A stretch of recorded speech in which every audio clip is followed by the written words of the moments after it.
Hey everybody, this is Eric Jackson. We're doing Jackson University How To series. Today we're going to learn how to use a flat top Buckeye jig, finesse jig. This is one of my new favorite lures for smallmouth bass, clear water, even muskie fishing. Pretty awesome. There's a few keys to knowing how to use a Buckeye jig. The first thing is fish almost always love a crayfish. You know, it's hard to find a time when bass aren't feeding on crayfish. So if you're having a hard time getting a bite, bust out the crayfish and you're good to go.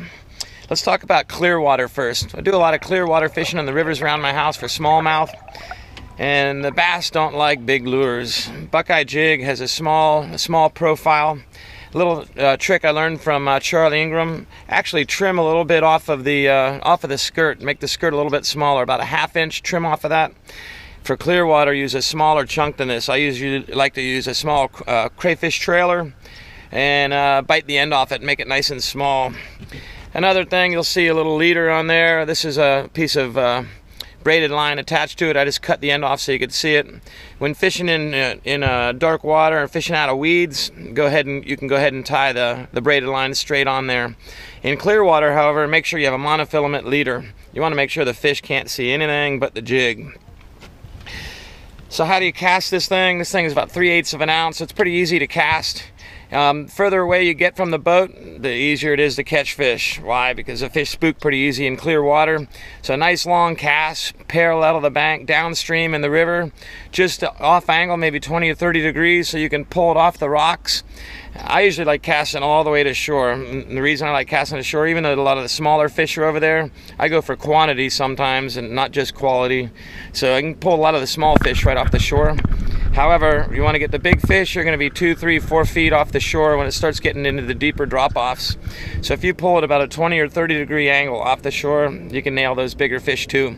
Just try to target your cast in such a way that you're hitting the structure, hitting the rock drop-offs, about 8 feet of water. On the Calf Killer River, some of the local creeks where I'm fishing around where smallmouth bass doesn't get any deeper than 2 or 3 feet. Fish are easy to spook there, really hard to get in, sneak in. However, of course, with a kayak and some long casts, you can get in there and get deep or catch the fish without spooking them. All right, now what about the dark, murky water? Right here, we're sitting here in Phosphate Pit in Florida. Here we got some dense weeds, dense grass, floating grass beds on the shore, and the bass are deep in there.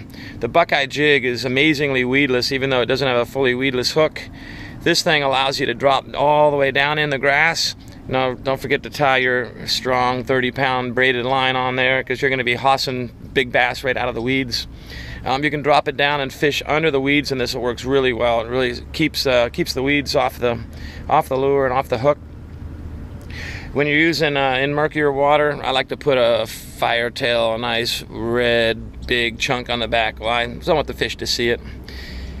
So what about retrieval on this? You got a couple options. In clear water, it's just hop, hop, stop, hop, hop, stop, hop, hop, stop. In the darker water, you're going to get a lot of the fish on the drop. So it's really important to get to go ahead and cast all the way up on the shore. Just hop it off and make sure it's as close to the drop off as possible, close to the weeds as possible, because that's where the fish are. And it's a lot harder for them to see in there, and the Buckeye jig doesn't make a huge splash when you pull it in. The big chunk helps them see it. Setting the hook on this thing, you feel the bite most of the times. A lot of times you feel a tick, sometimes you just feel a stop. It's tempting to hit it right away. Bam! You'll pull the hook right out of their mouth sometimes. Give them a second or two. Give them a little slack, 1, 2, and then a nice even pull. A nice even pull. Make sure you have tight line. Don't be reeling and pulling at the same time. Reel it in tight, 1, 2, 3. A nice steady pull. You'll get that hook set nice. Buckeye jig, fun to fish. Put it in your tackle box. You'll love it.